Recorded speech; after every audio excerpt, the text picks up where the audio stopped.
Hi guys, welcome to Sis Talk. I am your host, Chelsea, and here today we have Dainah. Would you like to tell us a bit about yourself? Okay, I'm Dainah Nikomo. I'm from Zimbabwe. I'm a mother. I've got a son.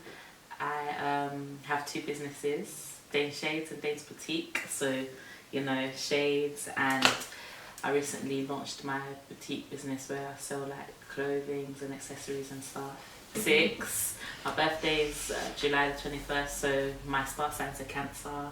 We're very emotional, but we're lovely people. Yeah.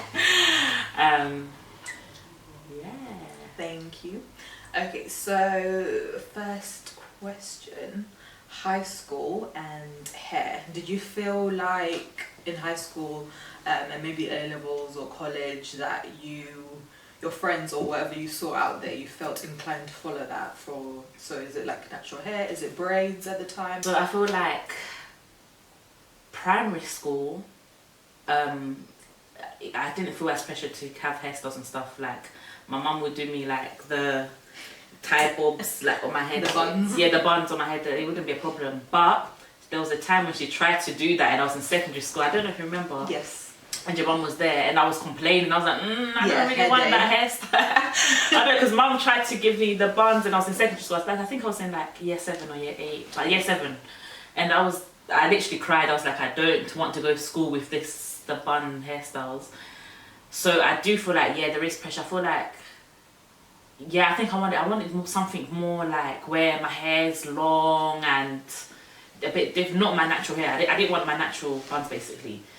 So yeah, I do feel like there is pressure, and obviously the old that I got, that's where you start getting extensions like wigs, weaves and stuff. So yeah, especially for prom. Yeah, prom. Yeah, I got a weave, but yeah, I definitely feel like there is pressure. Yeah, so did I. I've got a weave. I felt like there's this sort of ideal vision that women at prom should have this long flowing hair, and so for us black women it's either a wig or it's weave, and at the time for me it was weave for prom, and I don't know why that pressure is there. Like, is it what we see on TV? Is it what we see from our peers? From school and stuff. Do you know what? It could. I feel like it's a bit of everything. It's also trend. Like if you see like another person, yeah, that's similar to you and they've got like long hair and all of that, it's kind of like, oh, I want to try that, like why not? And and because of the school that I went to as well, there wasn't like a lot of black females. It was mainly like white people and stuff. So I feel the same. I feel like in my class we were maybe a class of 30, generally speaking, and about 80% is white, and then it's like the 10% that's left is like 2 black people, 4 Asian people, and you know, so you kind of, I find it's so weird. You find like when you're, let's say 2 or 4 or few black people in a class of 30, you either group together as black girls or you are sort of separate. No, I agree with you. It's either like but then when you're in that group as well, you also get labelled. Yeah. Because in my school, we were labelled as the ghetto group. Yeah, for no reason. We was labelled as the ghetto group. Like there was literally, but then again, do you know what it is? There was labels for each groups. So there was like a group of like white girls, they were called the plastics. I don't know where that the posh totties. Yeah, and then there was the group of like the white guys, they were called the lad pack, and we were called the ghetto group. But it didn't start from us. We never thought let's label these people. We were labelled first. Yeah. So, and that's what I'm saying. So it's either when you're together you're labelled in like a oh, they're just too loud, they're just like this, they're like that. The cliche stereotype. Yeah, that kind of stereotype. And these 2 questions tie in. What are your thoughts on the idea of a certain aesthetic for black women that's deemed professional hair in the workplace, as well as being a working mum, having content on like TikTok and Instagram? Are you more likely to present yourself in a certain way? Do you feel like you have to dress up, have your hair done, makeup when you're doing content or depends? On TikTok? Yeah. But as a mum and stuff? Yeah. Or do you know what it is? I feel like because me trying to take my TikTok content seriously as a mum, I'm trying my best to be as authentic as possible. Obviously not too authentic because I'm still a private person, but as in like, especially with motherhood, not everyone talks about everything. So I'm trying my best to kind of like some days I'm not gonna wear makeup. Some days I'm gonna be in my bonnet. Like I'm not gonna. I'm trying to, because that's real life. Yeah. You're not always gonna be having your hair done, or you're not always gonna have good days where your makeup is done and stuff. So I kind of want to show people as well that, do you know what, it is alright. Like you're allowed to have days where you might have marks on your top because you've been feeding your son or your kids, whatever. Yeah. And I feel like with content like that, people relate more. They're more like, oh, at least it's not just me. Because even me, when I see other content and sometimes they're in the bonnet or the hair's not done, I'm like, oh, do you know what? I understand. This is me right now watching you. So I feel like for me, I'm not trying to let myself feel pressured. I'm trying to be as authentic as possible, just to show that motherhood is not all perfect. Yeah. Nothing is perfect. So nope. So yeah. Work culture. Did you feel you were treated differently, or that you would have to present yourself a certain way as a new member of any job? I feel like with my previous jobs, age was a big thing. Like the older people would kind of take advantage because of the age, and like even if they like at my old workplace, a woman was teaching me, but I was making mistakes, but the mistakes weren't major, like bad, or it's something you can easily tell. She'll tell me, but it's not like sometimes I didn't pick it up quickly.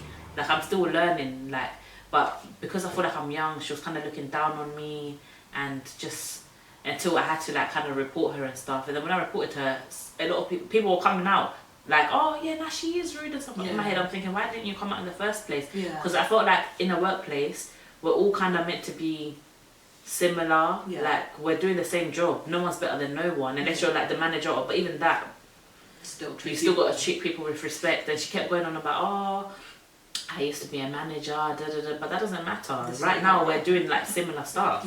My other workplace, I would say it was more cultural, because there was a lot of young people my age, females, but now I felt like I was the people that were from different backgrounds, like Black, Asian, and all the other, you know, ethnicities and stuff were what's it called, agencies, but they didn't come a lot. But that place was a bit racist, as in like in terms of the clients. They didn't, every time they saw like a Black person or Asian or whatever, they'll be quiet or not ask for help, or make sure, or they'll look, because we had a board where they see who's working. If they see that there's like me and I wasn't even agency, but because person of colour. Person of colour, they'll stay in their rooms. They wouldn't come back. But in my head I was thinking, okay, like at the end of the day. Whether you're a patient or a customer, whichever service you work in, I feel like if you need some kind of help from somebody, you shouldn't be prejudiced. Prejudiced. Like, do you not need help or not? Like, in terms of the workers, because I'm at work, I'm not gonna show my full personality. I'm being professional. I'm being quiet and whatever. And I found I got a lot of, oh, you're so quiet, so chill. But in my head I'm thinking, I don't know you. And if I now start kind of opening up, you're gonna, because there was a time when I was kind of starting to open up about how I'm speaking. I'm not speaking professional. I'm kind of talking like, casual, you know, a bit of slang, a little bit, and then I could sense the energy was a bit like, like some girl repeated what I said and started laughing. I was like, this is why I kicked myself. Do you get what I mean? So I feel like as a Black person at work, you can't give too much because you might get labelled and stuff. But giving too little, they'll just think they can walk all over you and be like, oh, you're so calm. And I said, nah, I'm calm because I'm at work. But obviously if someone violates and kind of, you know, mocks me or whatever, I'm gonna react. And then that's when my manager was like, oh, okay, as it should be anyway. And like also, my key person was Black. So obviously we kind of gelled well, we got along well. She got along with me very well. I don't know if it's because, I don't know. And then, so she had we had to safeguard her in all aspects and stuff. So she had a partner, but he was a partner of colour. And he had plaits and whatever. how they were describing him was like describing my partner, because my partner is black, he's got hair. Everyone was like, oh no, he's gonna come to the place, everyone look up the place, da, da, da, da. And then they were describing, and one of my workers was explaining that to me, like, oh my gosh, there was someone that came, he had plaits and he was black and whatever, but it was a delivery guy, but I thought it was the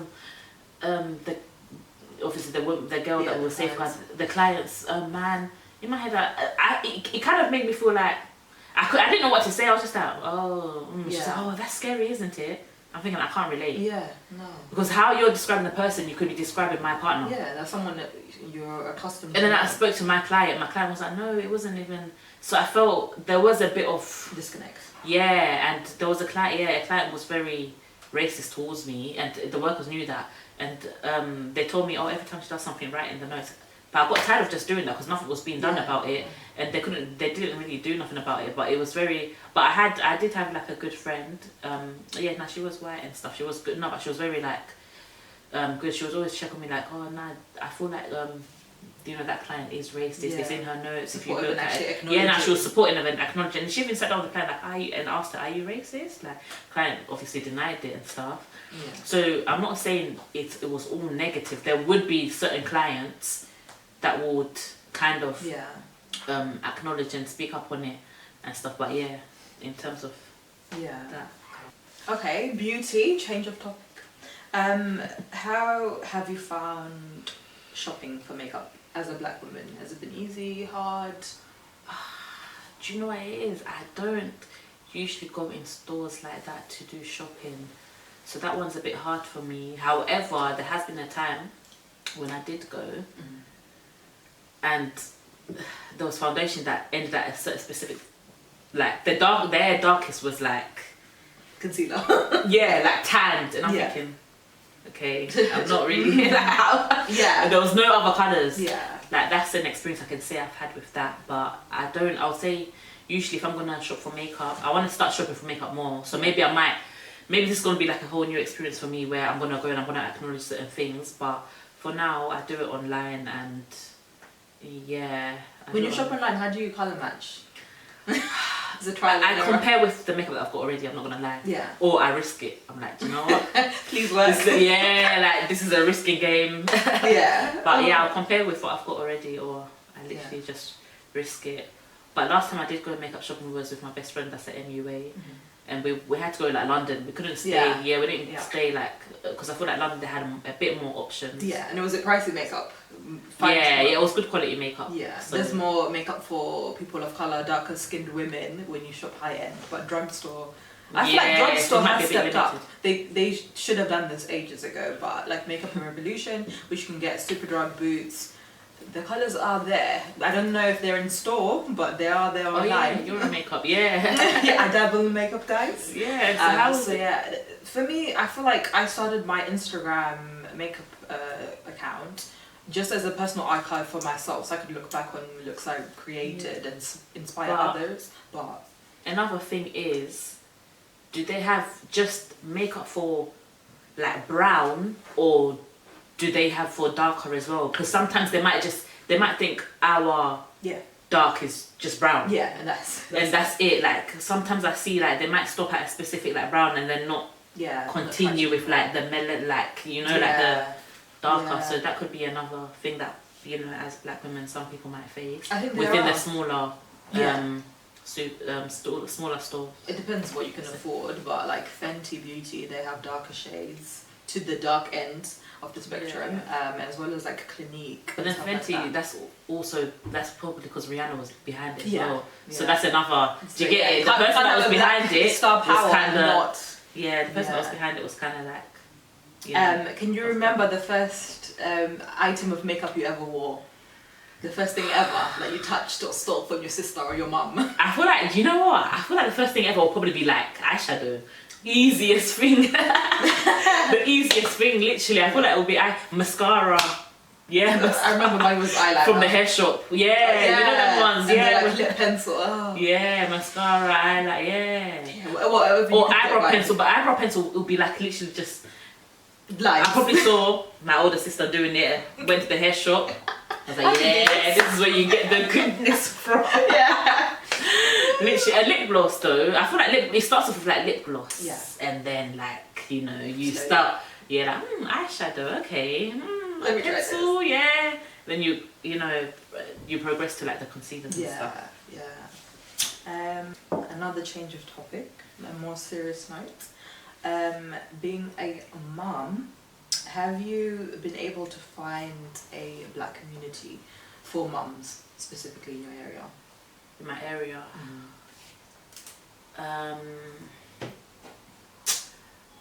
Not specifically for black people, for black mothers, but I feel like it's just mixed. No, not for black mothers specifically, but yeah, there's mum groups like Peanut. I've joined Peanut mother groups. Yeah.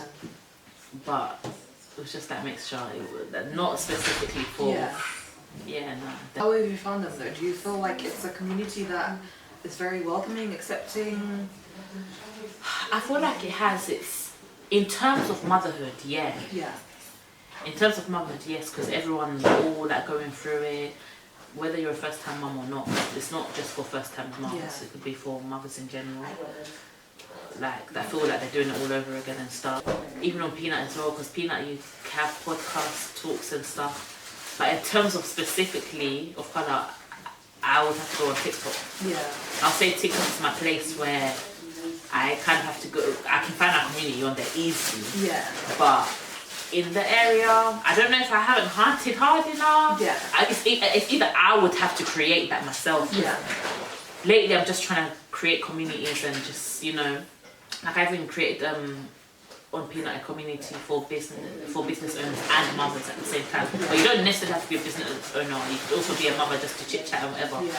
But I've created that community, so I would love to create a community for, you know, because especially like in the black community, there's things like sickle cell and stuff that people go through. They go through sickle cell, so I would love to create that safe space for black people to kind of have chit chats and discuss. Yeah. And feel safe. And feel safe. Yeah. Like, you know, even if like it could be simple things down to like hair textures and stuff like, okay. Because even me, I was actually wondering, like, I always research like, as a black baby, how often should you wash their hair? Yeah. Do you wash them once a week or twice a week, whatever?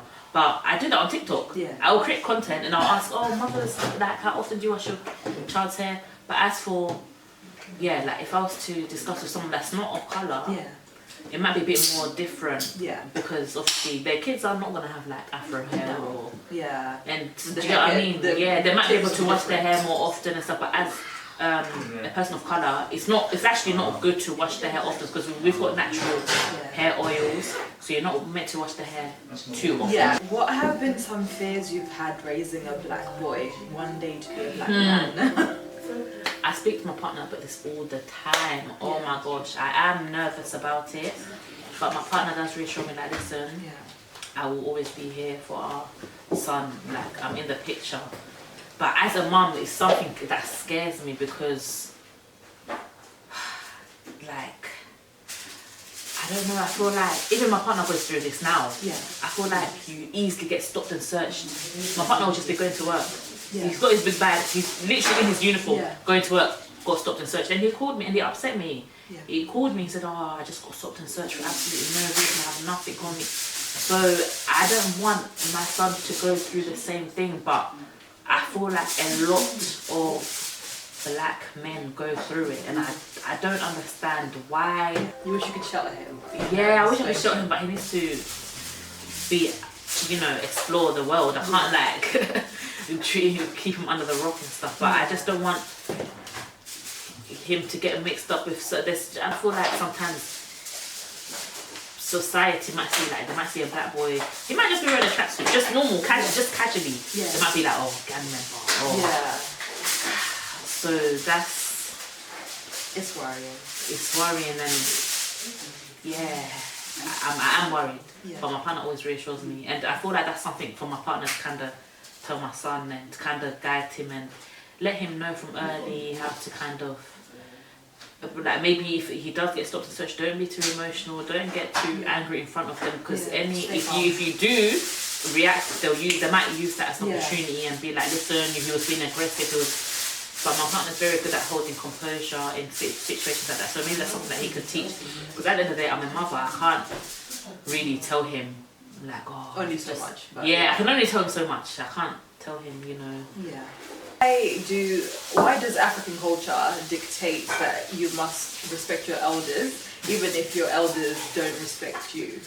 As for black parents, whatever, they see it as like, if you answer back, you're being so disrespectful. Like even if you're answering in a way where you're just like raising something up. Like, oh no, but I didn't. Well, I to them, if you have an opinion, but that also might be to cultural clash as well. Because I feel like maybe in Africa or maybe in the Caribbean, if like your parents say something, you're just supposed to listen to them and just taking what they say. But now I feel like in the UK, there's a bit of a difference now. Now I feel like kids are talking back. Yeah, if people, you might raise like something. And I feel like that's something that parents are also still, parents in the UK are also still trying to learn. Yes, African parents in the UK. African parents in the UK are also trying to learn that, maybe they might have an opinion. Yeah. But they maybe might. I can listen a little bit. Not like, it's a maybe I can listen, maybe, but because obviously our parents grew back home and stuff. Yeah, that one is a bit, I feel like. And also, can we talk about the beatings we took and the beatings I took? Growing up. No, but do you know what it is? I feel like back home, the beatings it's nothing. No. It's like that's just a way of literally disciplining. Yeah. Like if you do something bad, that's the way of. And if you think about it, the kids, you grow up and you listen and you know, now you don't want to do that same thing. Now you're wise, you don't want to do that thing anymore. But I feel like if you do that in the UK, that's the difference of the culture. If you do that in the UK, it's now... It's abuse. Social services will get involved. The thing that I don't agree with is just beatings for no reason. Yeah, come on. If there's absolutely no reason, then that's where you should be concerned. But if there was like a reason, it's a way of disciplining, then, Yeah, because some of these kids. Some of these kids. Some people are, some people are not naughty. Literally, just like naughty, notorious, just. Yeah. So that's a way of disciplining. Yeah. Which actually does work out. But, in some cases, in the UK, I feel like it's different. Yeah. Social, so everyone will get called. Yep. Everybody abusive. And lastly, just mental health not being taken seriously.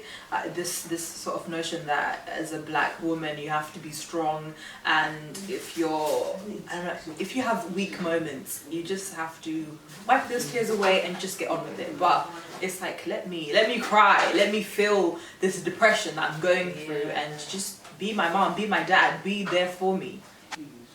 There could be something serious that will happen in like a black culture. It could be, I don't know, it could be the maddest thing, but for the sake of we're family, whatever, let's just brush things under the rug. Let's just forget about it. Kumbaya, everyone, we all meet up, everyone's happy. I feel like that happens quite a lot. Yeah. And then when that happens, I do feel like a lot of mental things are not being dealt with. Yeah. It's kind of like, this is just an example. Like, let's say like a parent now, let's say like now a child goes to a parent and says, oh no, this happened, and it's a serious situation, and the parent is like, oh no, but we're family, we've got to forgive.